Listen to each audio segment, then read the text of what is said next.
ಕೋಲಿ, ಕಬ್ಬಲಿಗ, ಅಂಬಿಗ ಸೇರಿದಂತೆ ಪರ್ಯಾಯ ಜನಾಂಗಗಳು ಪರಿಶಿಷ್ಟ ಪಂಗಡ ಪಟ್ಟಿಗೆ ಸೇರಿಸಬೇಕೆಂಬ ಬೇಡಿಕೆಯೊಂದಿಗೆ ಡಿಸೆಂಬರ್ 29ರಂದು ಕಲಬುರಗಿ ನಗರದಲ್ಲಿ ಕೋಲಿ ಸಮಾಜದ ಬೃಹತ್ ಪ್ರತಿಭಟನೆ ನಡೆಯಲಿದೆ. ಈ ಪ್ರತಿಭಟನೆಯಲ್ಲಿ ಭಾಗವಹಿಸಲು ಯಶಸ್ವಿ ಮಾಡಲು ಕೋಲಿ ಸಮಾಜದ ಮುಖಂಡರಾದ ರಮೇಶ್ ಜಮದರ್ ಹಾಗೂ ರಾಕೇಶ್ ಜಮದರ್ ಮನವಿ ಮಾಡಿಕೊಂಡರು. ಸಮಸ್ತ ಕೋಲಿ ಸಮಾಜ ಬಾಂಧವರಲ್ಲಿ ನಮಸ್ಕಾರಗಳು. ಕೋಲಿ ಕಬ್ಬಲಿಗ ಸಮಾಜದ ಹೋರಾಟ ಸ್ವಾಭಿಮಾನಿ ಬೃಹತ್ ಹೋರಾಟವನ್ನು ಹಮ್ಮಿಕೊಂಡಿದ್ದಾರೆ. ನಮ್ಮ ಸಮಾಜಕ್ಕೆ ಎಸ್ಟಿ ಸಿಗಬೇಕು, ಕೋಲಿ ಕಬ್ಬಲಿಗ ಬೆಸ್ತ ಹಾಗೂ ಇನ್ನಿತರ 5 ಪದಗಳನ್ನು ಒಳಗೊಂಡು ಕೇಂದ್ರ ಸರ್ಕಾರಕ್ಕೆ ಮನವಿ ಸಲ್ಲಿಸಬೇಕು. ನಮ್ಮ ಸಮಾಜ ಎಸ್ಟಿ ಭಾಳ ಹಿಂದುಳಿದ, ಅದಕ್ಕೆ ಎಸ್ಟಿ ಆಗಬೇಕು ಅಂತ ಸ್ವಾಭಿಮಾನದ ಹೋರಾಟ ಸಾಮೂಹಿಕ ನೇತೃತ್ವದಲ್ಲಿ, ಇಲ್ಲಿ ಯಾರದೇ ಆದ ನೇತೃತ್ವ ಇಲ್ಲ, ಸಾಮೂಹಿಕ ಎಲ್ಲರ ಪ್ರತಿಯೊಬ್ಬರ ನೇತೃತ್ವದಲ್ಲಿ ಈ ಹೋರಾಟವನ್ನು ಹಮ್ಮಿಕೊಂಡಿದೆ.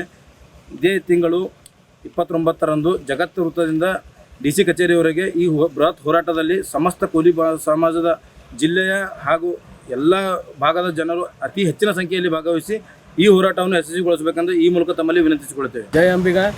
ಇದೇ ಸ್ವಾಭಿಮಾನ ಹೋರಾಟ ನಮ್ಮ ಎಲ್ಲ ಸಮಾಜದ ಮತ್ತು ನಮ್ಮ ಸಮಾಜದ ಹಿರಿಯರು ಏನಾರ ಎಲ್ಲರೂ ಕಲಿತು ಸ್ವಾಭಿಮಾನದ ಹೋರಾಟ ಇಟ್ಕೊಂಡ್ರೆ ಜಗತ್ ಸರ್ಕಲ್ನಿಂದ DC ಕಚೇರಿವರೆಗೆ ಅದಕ್ಕೆ ನಾವು ಹೊಂಟಿವಿ. ಎಲ್ಲರೂ ನೀವು ಬರ್ರಿ, ಈ ಕಾರ್ಯಕ್ರಮಕ್ಕೆ ಯಶಸ್ವಿ ಮಾಡಿಕೊಡಮ್ಮಿ. ಅದಕ್ಕೆ ಹೆಚ್ಚಿನ ಸಂಖ್ಯೆಯಲ್ಲಿ ಬರಬೇಕು. ನಾವು ಇಲ್ಲಿ ನಮ್ಮ ಗಂಗಾನಗರ್ಲಿಂದ ಎಲ್ಲ ಜನರು ಹೊಂಟಿವಿ, ನೀವು ಬರಬೇಕು. ಈ ಹೋರಾಟಕ್ಕೆ ಎಲ್ಲರೂ ಕೈ ಜೋಡಿಸ್ಬೇಕಂತೇಳಿ ವಿನಂತಿ.